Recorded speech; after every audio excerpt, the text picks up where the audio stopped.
Boa tarde uma vez mais a você, seja bem-vindo agora a este segundo e último bloco do seminário de hoje, em que a gente está observando, obviamente, todas as oportunidades e discutindo este momento do transporte rodoviário de cargas e os desafios. Eu quero anunciar aqui o debatedor convidado deste segundo e último painel, Frederico Bussinger, é consultor, engenheiro economista, foi diretor do metrô de São Paulo, Departamento Hidroviário e CODESP, presidente da SP-Trans, da CPTM, Docas de São Sebastião e Confé, coordenador do Grupo de Trabalho de Transportes da Política Estadual de Mudanças Climáticas, presidente do CONSAD da CET São Paulo, SP-Trans, e Comitê de Estadualização da CBTU, secretário municipal de Transporte de São Paulo e secretário executivo do Ministério dos Transportes, membro do CONSAD em Plaza e da comissão diretora do Programa Nacional de Desestatização. Frederico Bussinger é nosso convidado aqui. Frederico, seja bem-vindo aqui ao nosso debate. Boa tarde a você.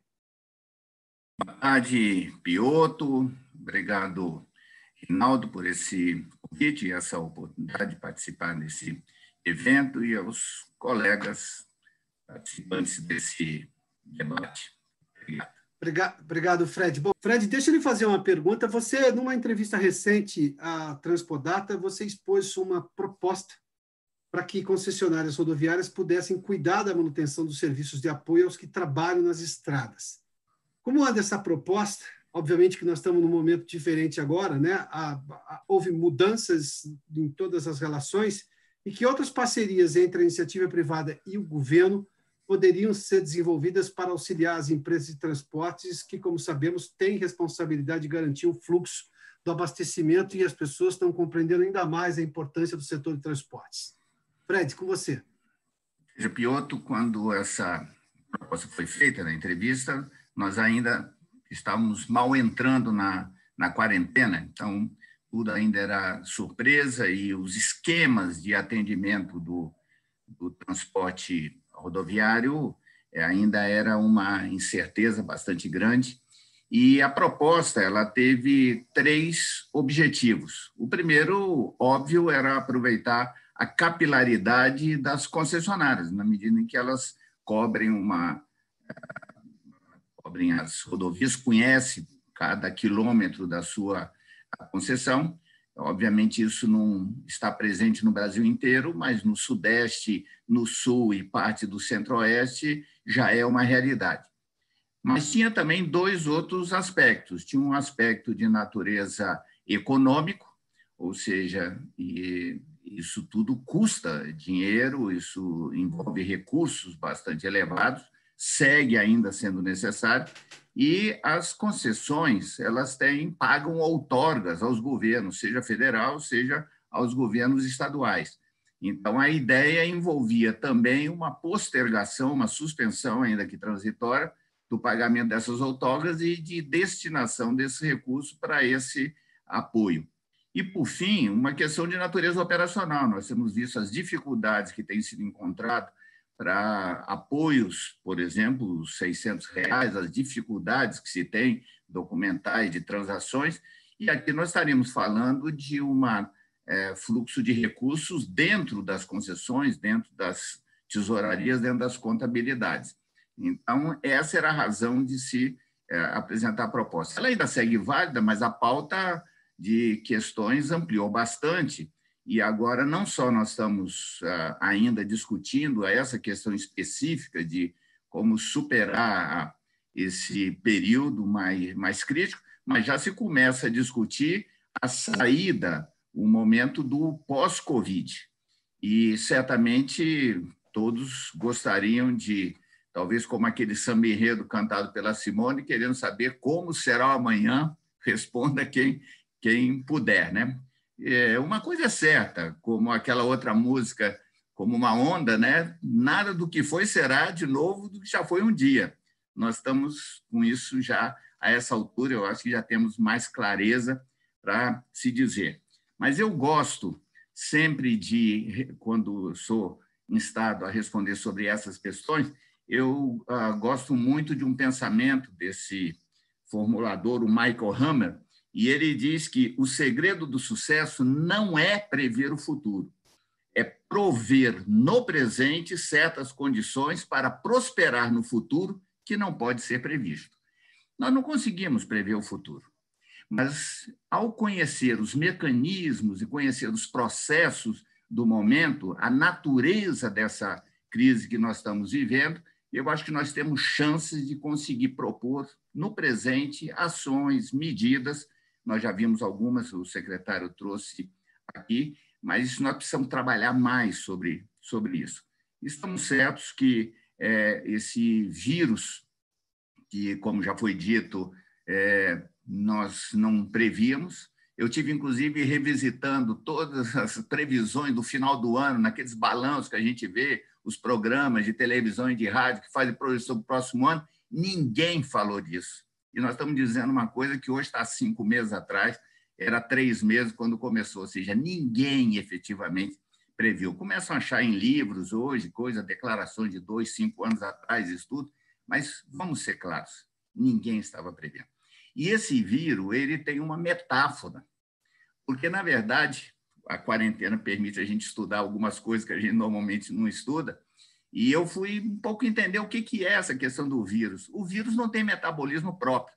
Ele, para poder reproduzir, ele precisa entrar em organismos vivos, e ele é muito sutil, porque ele entra e ele reprograma o DNA. Eu acho que isso é uma boa metáfora para o que está acontecendo. Nós estamos sendo reprogramados, o nosso DNA pessoal, o nosso DNA familiar, nas nossas relações, a economia vai ter que ser reprogramada. Nós já estamos sentindo algumas coisas dessas, e eu acho que nós precisamos entender este processo, que nós temos mais chance de vir para o futuro. Uma coisa que eu queria destacar é que alguns traços desse cenário já estão postos.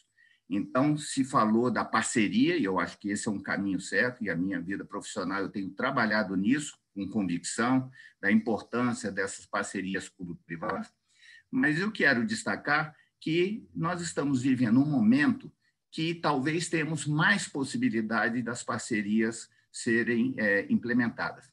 Antes, nós falávamos de parceria, era uma coisa do governo com as grandes empresas.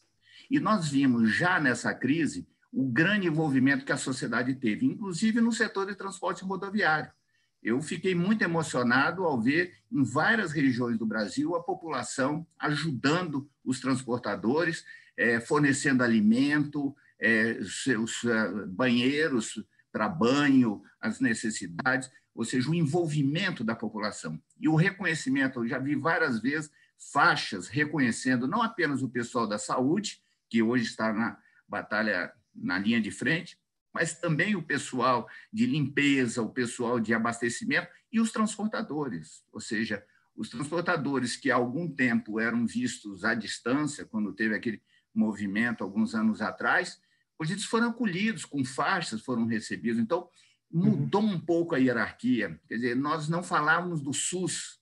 Hoje nós nos orgulhamos, porque muitos países do mundo não têm um SUS como nós temos no Brasil. Então, há valores que estão sendo invertidos. Então, certamente, na saída dessa crise, nós teremos novos arranjos sociais, novos arranjos na economia, e que atinge diretamente o setor de mobilidade e logística.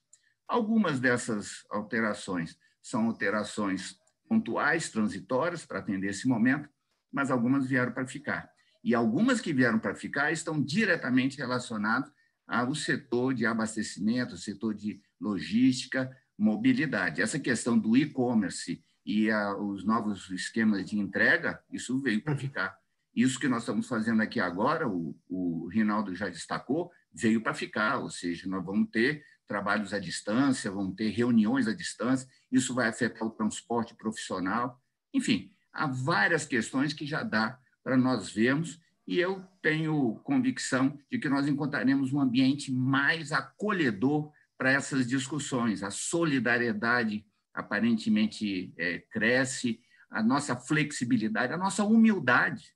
Nós tínhamos muita arrogância, muitos setores se olhavam de cima para baixo. Hoje nós estamos vendo que estamos enfrentando dificuldades, uns com maiores, outros menores, mas eu sinto que há uma articulação. Então, essa ideia da parceria certamente vai ser ampliado, vai envolver a sociedade, as grandes e pequenas empresas. Nós estamos num momento de definir isso que vai prosperar no futuro. Fred, deixa eu lhe contar uma história rápida sobre o SUS. Coisa de um ano atrás, eu fui fazer uma palestra e fiz menção à riqueza que era o SUS, apesar dos problemas. Eu tenho um filme chamado Orgulho de Ser Brasileiro que eu dirigi, o Dr. Adib Jatene é um dos meus entrevistados, e ele enaltece o SUS. Ele falou, temos problemas, mas nós somos extremamente competentes para fazer vacinação em massa. E fazemos isso desde os anos 80, a vacinação da poliomielite. Quem não se lembra daquilo? Estou falando dos anos 80, hein? A estrutura que tínhamos no país era diferente do que temos hoje, que ainda tem defeitos, mas é muito melhor do que tínhamos, né? Mas o Fred fez menção aí a essa questão da metáfora que o vírus nos traz para reprogramar, e aí a importância da gente entender qual é o novo momento.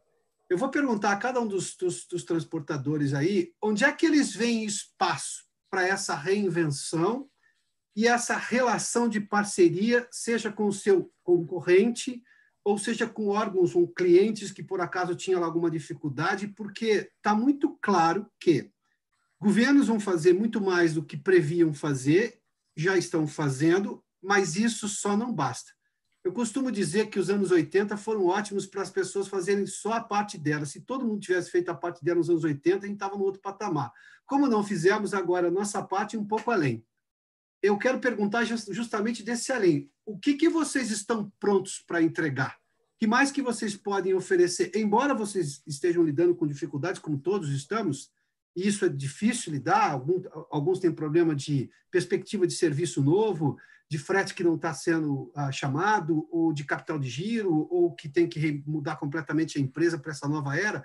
Mas o que vocês podem oferecer mais diante disso que o Fred levantou aí, seja de parceria, de compreensão, de menos arrogância, de mais sensibilidade, mais humildade nas relações? Bom, Piotr, nós aqui estamos nos reinventando, né? Como disse o colega agora, o Fred, nós estamos reprogramando o nosso DNA para poder atender do jeito que a gente está conseguindo. E esse jeito que está conseguindo, eu digo, da medida que a gente possa ir fazer as coletas, com algumas restrições, da medida que se possa entregar, com horários diferentes, muitas vezes, e principalmente, né, olhando outros setores de atendimento que muitas vezes nós não estávamos atendendo, porque nós tínhamos já uma demanda 100% tomada, e que agora, como eu estou mais ocioso, eu tenho que atender, então eu tenho que me reprogramar, eu tenho que ter novas maneiras, novas formas de fazer entrega, novas formas de conversar com esses nossos clientes, assim como estamos buscando, e eu acho interessante também linkar com aquela pergunta da tecnologia, novas ferramentas tecnológicas também. Por exemplo, os veículos autônomos estão por aí, né? Alguns países, eles já são regulamentados, como você mesmo citou na primeira pergunta lá da China. Esses veículos também já estão no Brasil. Conhecemos algumas usinas aqui perto de açúcar e álcool que já estão usando esses veículos para poder fazer a colheita de cana. E quando nós teremos esses veículos rodando em nossas estradas? Isso seria uma nova forma da gente se reinventar, de reprogramar o nosso DNA, né? E o que nós estamos oferecendo hoje em termos de empresa para o mercado, que a Risso hoje é diferente do que ela era antes da pandemia, eu já posso dizer para vocês que é o que toda empresa de transporte está vendo.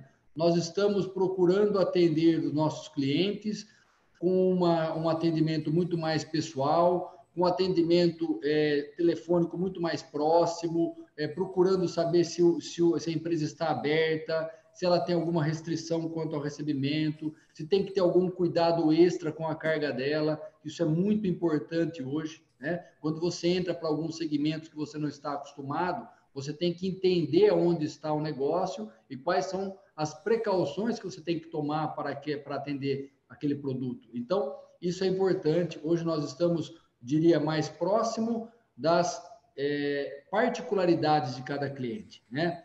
O nosso grupo, o Fred citou a solidariedade também. Não tenho dúvida que a solidariedade já foi sentida por todos nós para com a população, Nós já percebemos que muitas vezes eles até se surpreendem quando falam, nossa, mas vocês estão trabalhando? Nossa, mas vocês estão fazendo as entregas? Nossa. Então você percebe que existe uma preocupação com o ser humano que está ali fazendo a entrega. Não é mais um entregador, não é mais só um motorista. Então, eu acho que estamos passando por isso, nos tornando mais humanos. Eu diria isso. André, posso provocar você com esse mesmo questionamento? O que vocês estão fazendo já? O que você já vê possível entregar a mais? Porque a gente vai ter que fazer um esforço coletivo maior e mais intenso para sair dessa situação e sairmos melhores, obviamente. É isso que o Hereno falou. Nós também estamos na mesma linha que ele citou. E o que mais me surpreendeu foram os embarcadores, né? Eles estão sensíveis à situação. Antigamente vinha a ferro e fogo. É para trabalhar amanhã, eu quero que faça hora extra, isso. Hoje não. Dá para trabalhar? Como é que tá? Vamos acertar. Hoje você não me coleta, amanhã completa um carro completo e reduz seu custo, eu aumento um pouco seu lead time. Então, está mais flexibilizado a relação transportador e embarcador, sabe? Isso está notório hoje devido a essa pandemia. O embarcador está bem mais sensível, né? Outra forma que a gente está tentando adaptar é as parcerias com empresas regionalizadas, né? Então, talvez meu cliente está precisando de uma região onde eu não atuo, eu estou trabalhando com alguns parceiros e entregando para ele. Pelo menos no período de pandemia, devido a ter caído o alto volume e trabalhar mais no fracionado, e tem que se haver essa necessidade de algumas parcerias entre empresas. Mas aí pega um pouco na questão de gerenciamento de risco.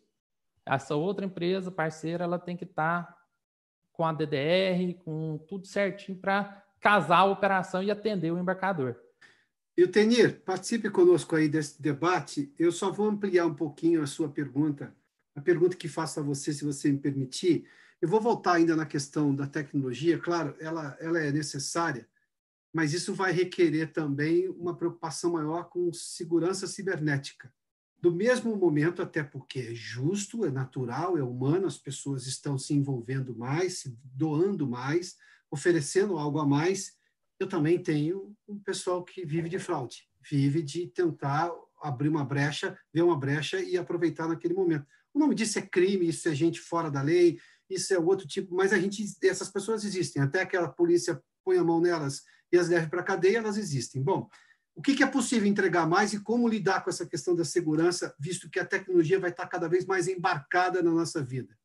Sim, Piotr, sem dúvida, a gente já vem de um histórico, o Brasil é grande, o volume de transportadores no país é muito grande, e a gente sempre, estrategicamente, você vê que existe oportunidade para todo mundo e você tem que se sobressair em dados momentos. Agora, quando veio essa dificuldade, ela também ocorreu para todos. No passado, assim, meses atrás, você apresentando dificuldades no mercado, onde todos os transportadores sentem, para o embarcador, foi algo difícil. Agora ele passou a enxergar com outros olhos, né? Que foi aquilo que o Hereno disse. Porque é uma dificuldade única para todos. Então, quando você fala de empresas que trabalham com 5, 10 transportadores, ele tem, óbvio, 2, 3 no mesmo perfil, modal, região, porque quem tem 2 tem um, quem tem um não tem nenhum. E aí o que acontece? Naquele momento, um não pode atender, o outro estrategicamente tem estrutura para poder dar vazão, para poder escoar, ter uma condição tarifária diferente. Agora, a realidade já não é nem preço. A realidade é condição de escoamento, condição de atendimento. Então, o embarcador ele se sensibilizou. Ao contrário dele exigir, olha, você precisa me atender, ele passou a te questionar se é possível atender, porque ele sabe da dificuldade no modo geral. Isso a gente já vem trabalhando, a gente já vem sentindo. A questão da concorrência, a gente já vem sentindo que você precisa agregar mais valor além daquilo que você já tem de operação hoje. Quando você falou de tecnologia, aí a gente vai falar em duas linhas, falar de tecnologia e falar de segurança. O transportador de cargas, ele enxerga, no modo geral, a gente enxerga a segurança como um rastreador de veículo, um carro rastreado, uma escolta armada, uma boa gerenciadora de risco, uma boa pólice amparada, né, de cobertura securitária, mas a gente esquece que nós movimentamos muita informação. A gente movimenta informação estratégica de negócios de grandes indústrias, do varejo. Então, nós temos dados de volumes para quem vai, para compra, para onde vai essas demandas. Antes mesmo de colocarmos a mercadoria dentro do caminhão, nós já temos a informação para onde vai. Então, vem essa questão da LGPD, que vai aplicar, trava. Agora, com a questão do Covid-19, isso deu uma travada, mas que o pessoal não leva muito em consideração e a gente precisa, de fato, se preparar, porque é algo específico que dói muito na nossa situação, porque coloca todo o nosso trabalho de segurança à mercê no roubo de informação. Então, imagine a informação de uma mercadoria de alto valor agregado que vai ser agendada para um grande magazine lá no Nordeste e ela nem saiu ainda da unidade fabril. O pessoal já vai tramando como vai fazer e qual é o carro, qual que é a placa, qual que é o motorista. Então, por isso, do trabalho, da segurança da informação. Isso não é só ter um antivírus no computador. Então, você precisa investir hoje pensando que a qualquer momento, as suas informações, não só fiscais, aquele do nosso controle do cotidiano, mas informações estratégicas nossas, inclusive dos nossos clientes, podem vazar e colocar a nossa operação em risco. Né? Então, não tem jeito, isso está ligado à tecnologia. Claro. Falando dessa parte de tecnologia, isso já se tornou um divisor de águas. Né? Aos poucos, startups foram lançando plataformas de reuniões remotas, as agendas foram se tornando mais escassas até para reuniões externas. Isso, para o nosso lado, de certa forma, beneficiou. Falar para o Hereno, se você pudesse manter toda uma estrutura de equipe interna, fazendo contato, fazendo follow-up comercial, você gerindo isso via plataforma, você já tem economia com combustível, você já não tem aquele desgaste com trânsito, porque é impossível hoje você circular numa capital hoje, numa região metropolitana, e você conseguir produzir com visitas. Então, se você consegue se adaptar o próprio embarcador, o próprio cliente, a você fazer uma apresentação do teu negócio, ela é importante, porque o que a gente vende é serviço, ninguém pega naquilo que a gente vende. Então, se nós mostrarmos isso frente a frente ou mostrarmos virtualmente, o que importa é a nossa experiência, a nossa bagagem, a nossa estrutura. Então, a gente tem evoluído bastante nesse sentido, para termos mais proximidade com clientes. Questão de tecnologia, a gente já vem ao longo dos anos colocando integrações, pensando que não é só a questão da tecnologia, mas com quem nós estamos integrando as nossas soluções. A gente precisa colocar no nosso lugar que nós somos transportadores de cargas. Quem faz uma boa verbação eletrônica, que é parte do processo? Existe uma tecnologia. Para que eu vou ficar colocando uma estrutura para ir atrás de caminhoneiro se eu posso recorrer a uma plataforma que possa me dar isso? Para que eu vou buscar uma alternativa de sistema que eu tenho que colocar inúmeras pessoas para gerenciar, se a gente pode colocar aplicação nisso? O transporte, ele está transformando. A gente falava de analista dentro do nosso departamento de tecnologia, né? Hoje nós falamos de desenvolvedores. Porque, na verdade, a nossa solução, cada dia a gente está desenvolvendo algo mais e mais.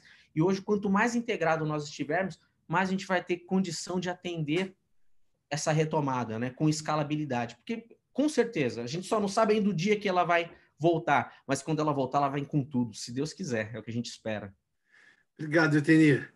Fred, quer fazer alguma observação depois que você provocou essa rodada de perguntas? Eu só adaptei o seu comentário, porque depois eu quero lhe perguntar também sobre a sua perspectiva da volta de investimentos nessas parcerias público-privadas ou concessões que o governo está esperando que o setor privado venha, porque não tem dinheiro em conta pública para fazer isso. Mas quer antes fazer um comentário, por gentileza? Eu quero sim, e já vou até fazer uma conexão com essa outra questão que você anunciou. Na verdade, eu queria fazer 3 comentários como uma releitura do que eu acabei de ouvir aqui das 3 intervenções. A primeira é a seguinte: nós estamos vivendo uma crise e todos nós vivemos o século XXI. E eu quero lembrar que nesse século XXI nós já tivemos 3 grandes crises, com características um pouco distintas cada uma. Nós tivemos a crise de 2001, que começou na Ásia Central, no Oriente Médio, e ela começou pelo institucional, né, as Torres Gêmeas, o Pentágono, atingiu a sociedade e foi bater na economia. Depois nós tivemos a crise de 2008. A crise de 2008 começou nos Estados Unidos, ela começou na economia, bateu no institucional e foi afetar a população. E ela começa do Oriente, do Far East, da Ásia, e ela começou afetando a população pela contaminação, está atingindo a economia e tem resultados institucionais importantes. Portanto, são crises que nos afetaram nesse curto espaço de tempo, crise que todos nós vivemos. Estou vendo aqui os jovens executivos, mas certamente todos eles passaram por esse momento, e é preciso entender o que é que está rolando, qual é o processo, decodificar, para nós podermos encontrar as soluções. Agora, sobre as intervenções propriamente, eu queria fazer uma releitura dizendo o seguinte: eu sou engenheiro, como foi apresentado, economista, mas eu fui técnico eletrônico nos anos 60. Eu acho que aí alguns talvez nem tivessem vivido. Era a época ainda da válvula, tá certo? Quando a gente fala de tecnologia, de eletrônica, hoje nós estamos muito encantados com a questão do mundo virtual, do mundo digital, que efetivamente é um enorme avanço, como se foi colocado. Mas eu, enquanto estive na manutenção do metrô, trabalhei muito com esse tema da tecnologia. O metrô foi muito inovador nessa questão de manutenção, de processo de manutenção, e eu aprendi que a tecnologia não é o conhecimento acumulado, nem os equipamentos, é a capacidade de resolver problemas. E nós ouvimos aqui, dessas 3 intervenções que foram feitas, exatamente isso, ou seja, lança-se mão do equipamento, lança-se mão do sistema, lança-se mão do aplicativo, mas, mais do que tudo, está sendo utilizado isso para resolver os problemas tal qual eles estão colocados. Uma outra observação, também a partir dessas 3 intervenções, que eu decodificaria, é o seguinte: eu sou de um tempo que mexia com planejamento de mobilidade, planejamento de logística, e, essencialmente, o planejamento de mobilidade e logística, ele trabalhava com 3 variáveis: pessoas, cargas e serviços. Aliás, as estatísticas são feitas dessa maneira. As projeções de demanda são feitas baseadas nessas 3 coisas. E eu diria que nós estamos, no meu entendimento, na beira de ter que alterar até esse entendimento. E se nós ouvirmos as observações que foram feitas pelos 3 executivos, nós vamos ver que eles introduziram coisas novas nesse conceito. Ou seja, nós temos fluxos de informação. Então, eu acho que, num futuro não muito distante, ao planejar a logística, ao planejar a mobilidade urbana, nós vamos ter que pensar em outras coisas. Talvez as unidades não sejam mais pessoas, cargas e serviços, mas sejam massa, energia e informação. Ou seja, ao fazer um planejamento de mobilidade e logística, certamente nós vamos ter que levar em consideração a questão da informação. Porque o que nós vimos aqui exemplificado é como a informação pode reduzir a circulação das massas ou das cargas. E nós podemos fazer essa interlocução com essa troca entre essas variáveis. Então, eu acho que nós vamos ter que repensar, inclusive, os nossos modelos de planejar e gerir a mobilidade logística. E, certamente, uma das coisas que nós vamos ter que fazer, e aí já entrando na questão que você anunciou, eu diria o seguinte: nós estamos muito acostumados, ao falar de ações, de planos, de tratar do lado da oferta. Mas eu acho que essa crise está nos mostrando que nós também precisamos gerir a demanda. Nós vimos aqui exemplos, por exemplo, para que eu vou circular se eu posso fazer a reunião pelo instrumento que nós estamos aqui colocando? Se nós podemos fazer compras pelo e-commerce, para que é que eu vou ficar circulando, vou até a loja? Ou seja, nós podemos mexer também pelo lado da demanda. E eu diria o seguinte: cada passageiro que eu deixo de transportar é como se eu tivesse a oferta de um lugar a mais. Cada tonelada ou cada quilo que eu deixo de transportar é uma oferta equivalente. Então, eu acho que nós teremos um rearranjo no nosso parque instalado, com tecnologias novas, evidentemente, que estão a caminho, mas nós teremos um parque do material rodante, isso diferente, isso terá um pouco a alteração, um impacto sobre também a infraestrutura que vai ser utilizada. Então, eu diria que a métrica do investimento, medida em reais, dólares ou euro, também, eventualmente, vai ter que ser alterada, porque, às vezes, nós teremos soluções que não passam obrigatoriamente pela infraestrutura. E eu quero dar um exemplo que envolve o transporte de carga. Imagine se o Porto de Santos pudesse operar 24 horas por dia, 7 dias por semana, 365 dias por ano. Os terminais já podem, mas as cargas não são liberadas e nem os embarcadores e clientes operam 24 horas. Então, nós precisamos do porto 24 horas, mas nós precisamos também do cliente 24 horas. Vocês imaginam por quanto tempo seria possível postergar a construção de uma nova via de descida ou uma nova ferrovia? Ou seja, se nós nos reorganizarmos, nós poderemos, entre aspas, poupar investimentos ou ter maior eficiência nos investimentos feitos. Essa experiência foi vivida em Santos. Lá nos anos 90, eu estava no Porto, o Porto funcionava em horário administrativo. E nós fizemos com que os terminais pudessem operar em turnos contínuos de 6 horas, 24 horas por dia. Isso foi como se tivesse criado investimentos poderosos, grandes investimentos em berços de atracação, que não precisaram ser construídos, porque eles se tornaram, inclusive os existentes, se tornaram ociosos. Então, eu acho que haverá um choque de conceitos, de metodologia, e que poderão ter resultados muito concretos. E eu acho que a parceria envolve também isso, e não apenas os investimentos. Obrigado, Fred.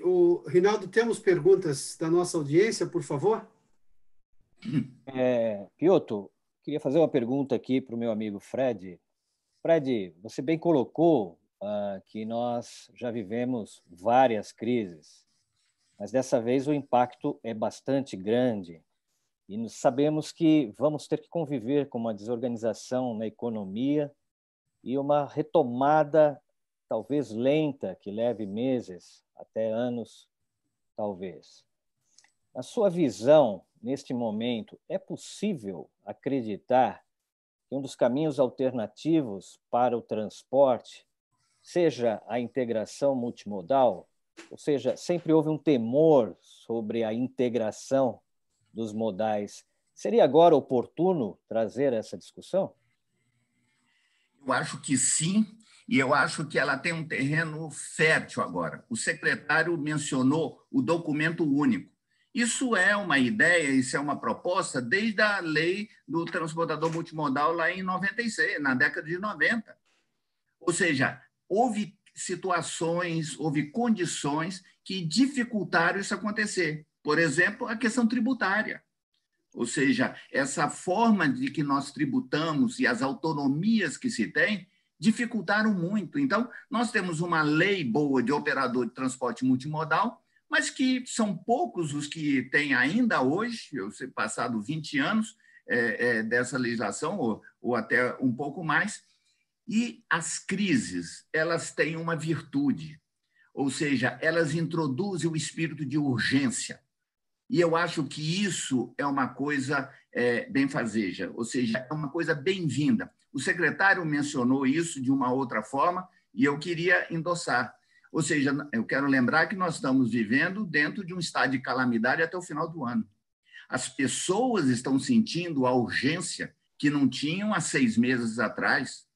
E esses processos, eles introduzem aquilo que na química se chama catalisação, que, aliás, incidentalmente, Catálise é o nome da empresa em que eu sou sócio. É essa ideia de que os processos podem ser acelerados, os processos de transformação podem. Então, um exemplo aqui já foi dado do documento único, eu acho isso essencial. Sem o documento único, a multimodalidade, ela dificilmente avançará. Mas nós temos mais coisas a fazer. Ainda hoje, nós estamos fazendo licitação de concessão rodoviária, licitação de concessão ferroviária, arrendamentos portuários, autorizações de TUPs, cada um desses é feito independentemente. E nós temos que fazer estudos de viabilidade para cada um desses isoladamente. Não faz sentido. Não adianta fazer planos logísticos se nós não temos instrumentos logísticos. Ou seja, nós precisamos dar soluções logísticas, e essa solução passa pela multimodalidade, passa pela integração de que você, Rinaldo, está mencionando. Então, eu acho que também nisso nós vamos ter que repensar. Nós temos casos de ferrovia que não chega a porto e porto que não tem ferrovia, ou de porto que mudou de lugar e deixou a ferrovia sem lugar para sair, ou ferrovias que precisam de acessar, como é o caso da Ferrovia Norte-Sul, 5 sistemas para poder chegar em algum porto. Quer dizer, é uma ferrovia insular.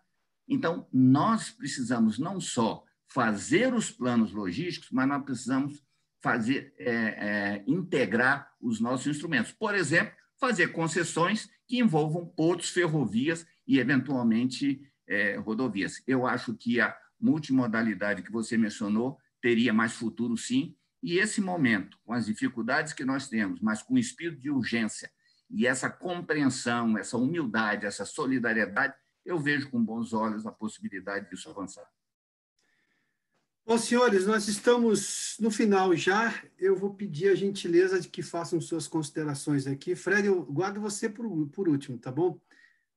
Heleno, posso começar contigo, por gentileza, das suas considerações? 1 minuto, por gentileza. Bom, antes de mais nada, eu gostaria também de agradecer ao convite mais uma vez. Foi um prazer estar aqui com vocês, discutir com os nossos colegas do setor, com o Fred, um consultor de larga experiência no ramo, né, com o nosso secretário, Pioto, por essa brilhante intermediação, e dizer que o transporte rodoviário de cargas desde que me entendo por gente, e estou no segmento já há quase 20 anos, e sempre foi um dos pilares, né, da infraestrutura do nosso país. Né? Como eu havia dito naquela consideração ao ministro, o valor do PIB que nós transportamos em cima das nossas rodas é, com certeza, a maior fatia de todos os modais de transporte. Então, eu espero que essa pandemia sirva, como nós já vimos que está servindo, para que nós possamos repensar os nossos negócios, para que nós possamos alcançar mais parcerias, abraçar, né, nos unirmos a outras empresas, e que nós consigamos passar por essa fase e estejamos lá na frente mais fortes, mais humildes, né, com um conhecimento muito melhor dos nossos clientes, das demandas que são oferecidas para a gente. E como disse também o Fred, nada do que foi será. Realmente, nós estaremos um novo normal, que o pessoal está dizendo aí, né? O novo normal, né?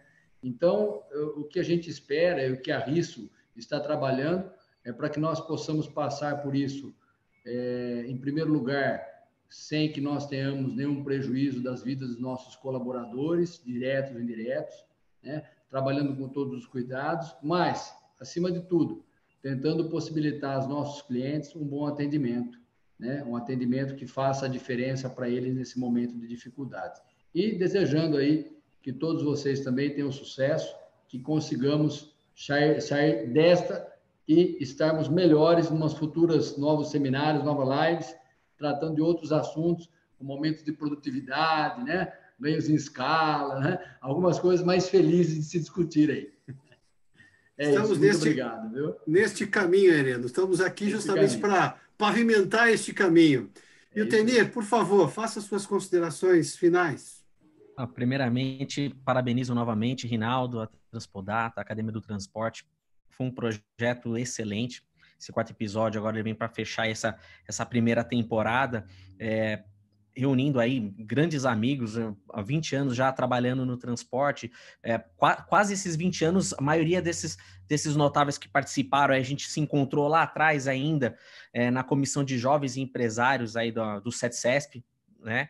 Então, falávamos ainda, discutíamos sucessão familiar, discutimos conhecendo unidades fabris, fornecedores, e hoje é legal você encontrar e ver os colegas aí assumindo as cadeiras dentro das empresas, outros empreendendo num projeto próprio, que foi o meu caso.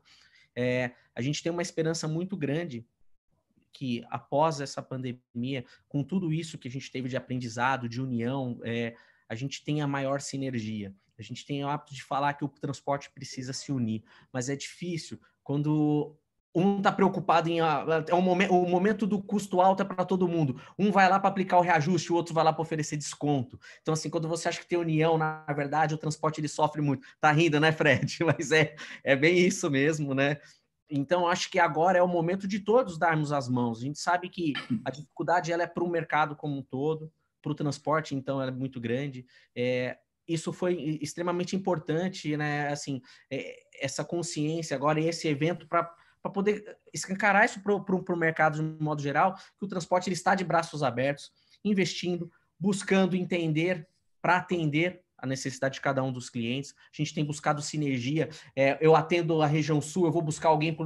Eu nunca conheci tantas transportadoras regionais, porque você não consegue atender tudo com carro exclusivo, e a minha operação no modal aéreo era obrigado a diversificar para poder atender e buscar soluções para clientes. Então, fiz novas amizades além disso. Então, assim, eu agradeço muito a oportunidade de participar. Isso foi um grande aprendizado com os colegas, então eu torço aí que a gente passe por essa, de fato, assim como o Heleno falou, com um aprendizado maior, com novas alternativas aí, da gente expandir, crescer e escalar. Obrigado, Eutenir. André, por gentileza, seu minuto final. Ô, Piotr, eu queria agradecer você, o Reinaldo, a aula do Fred, que ele deu para nós aqui hoje, ao Hereno, ao Eutenir. Foi muito bom participar dessa live, né? A Academia de Transporte, a Transpodata também, né? Foi um aprendizado para todos nós. Dizer que, conforme os colegas falaram, né? Estamos no mesmo barco, juntos. Acho que é momento de união. Acho que as transportadoras deveriam se unir mais. Não trabalhar em concorrência, mas trabalhar em parcerias, né?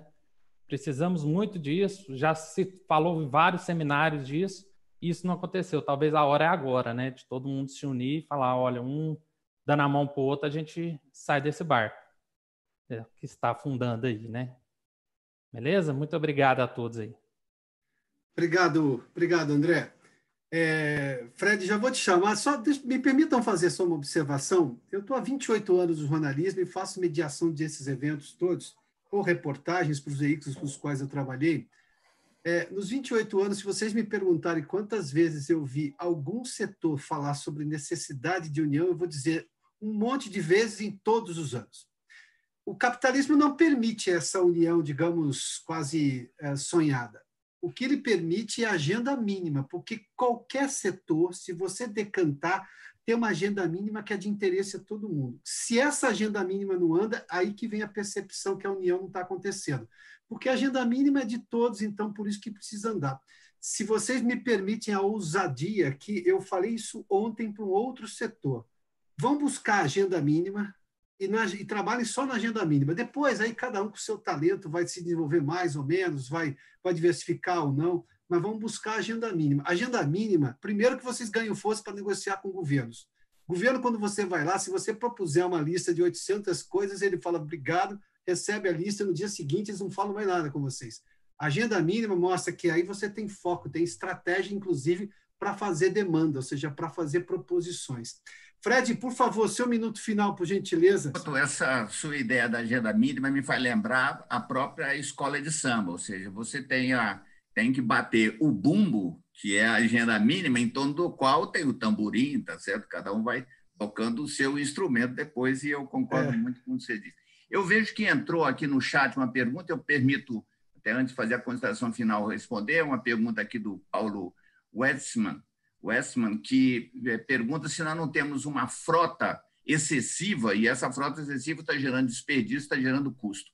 Eu diria, Paulo, que certamente essa frota, por razões diversas, foi dimensionada para as condições do status quo pré-existente, um pouco mais, um pouco menos. Ou seja, com essa demanda, com essa oferta, com essa tecnologia, com essa ocupação espacial, urbana, metropolitana.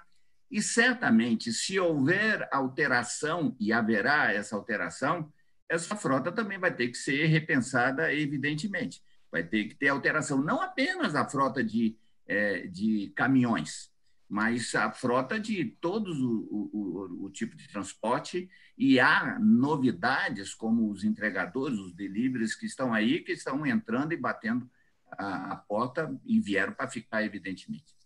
Agora, eu diria, aproveitando essa pergunta, para dizer que, na verdade, nós teremos uma saída heterogênea. Eu assisti outro dia um debate e que dizia que se o transporte da indústria automobilística caiu praticamente a 0,5% ou 10%, higiene e limpeza cresceu. As exportações das commodities, particularmente o agronegócio, também está em alta. A China está fazendo seus estoques estratégicos e outros países estão refazendo. Portanto, não é uma coisa homogênea. Isso também terá que ser percebido no meio do caminho. E eu queria aqui, ao terminar, fazer uma homenagem ao setor rodoviário. A minha vida, a maior parte da vida, eu estive trabalhando no setor ferroviário, metrô, ferrovia ou portuário, no que toca à carga. E eu sempre ouvi dos meus colegas uma coisa, não, o Brasil fez uma opção rodoviarista lá, e inclusive culpam Juscelino de ter feito essa opção rodoviarista. Eu acho que não foi feita opção nenhuma, tá certo?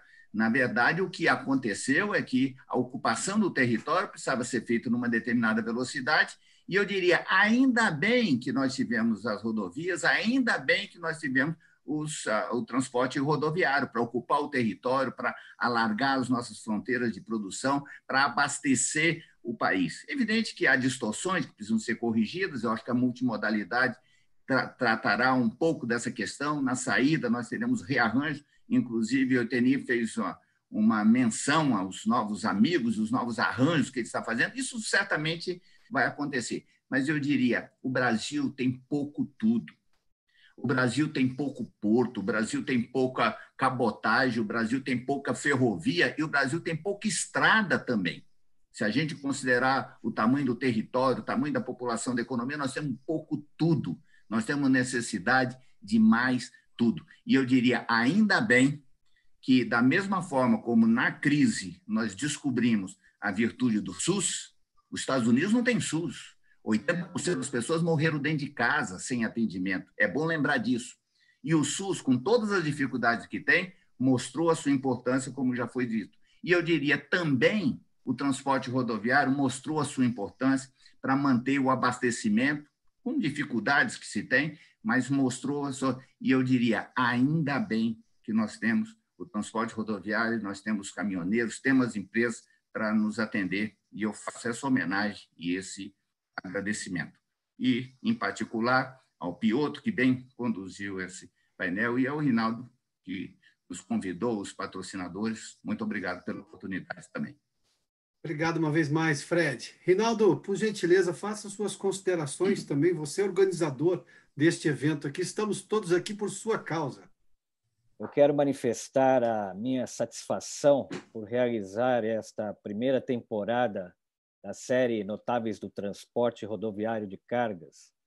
Nós escolhemos para esses 4 primeiros encontros especialistas, profissionais, empresários notáveis que dedicaram seu tempo para levar a todo o país suas experiências, ideias, sugestões, possíveis caminhos alternativos, mas, acima de tudo, esperança.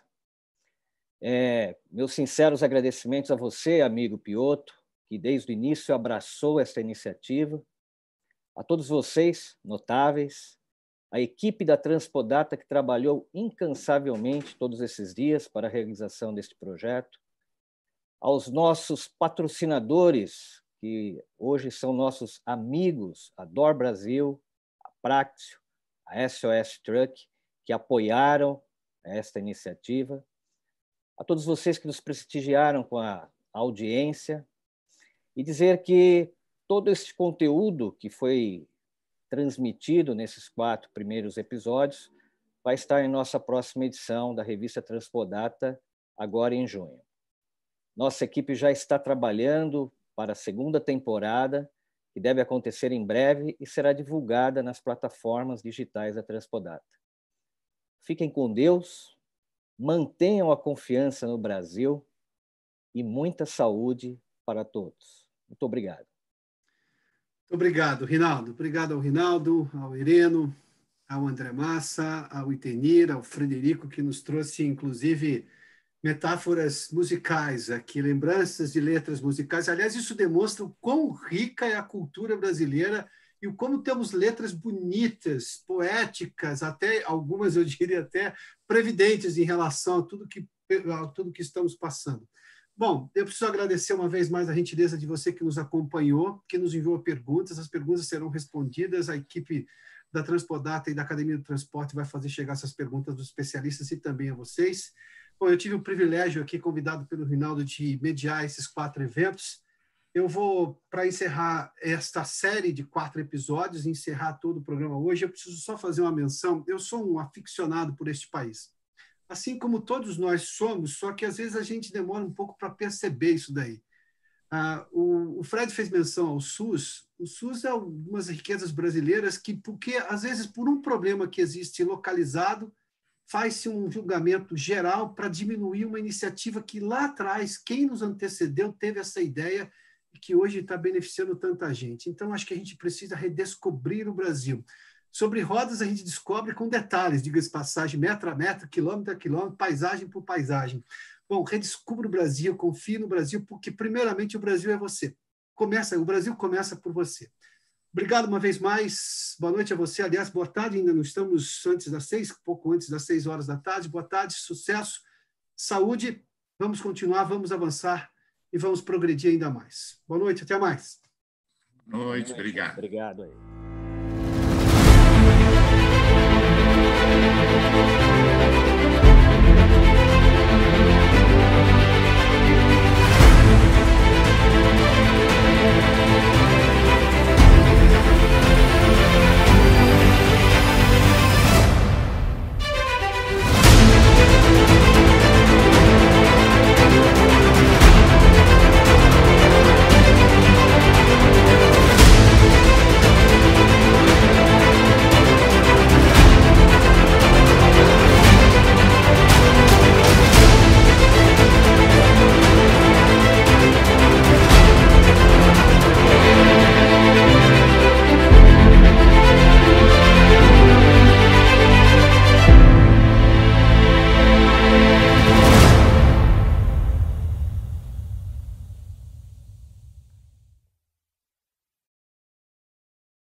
O setor dos transportes e logística passa por transformações significativas, onde novas tecnologias estão permitindo maior eficiência e o uso de modelos operacionais inteligentes. É nesse cenário que a Praxio se destaca como um hub de soluções especialistas no setor. Somos uma equipe de mais de 400 profissionais especialistas distribuídos em 6 unidades e que garantem um atendimento focado no negócio de transportes, gerenciando mais de 40 mil usuários que conferem 98% de satisfação.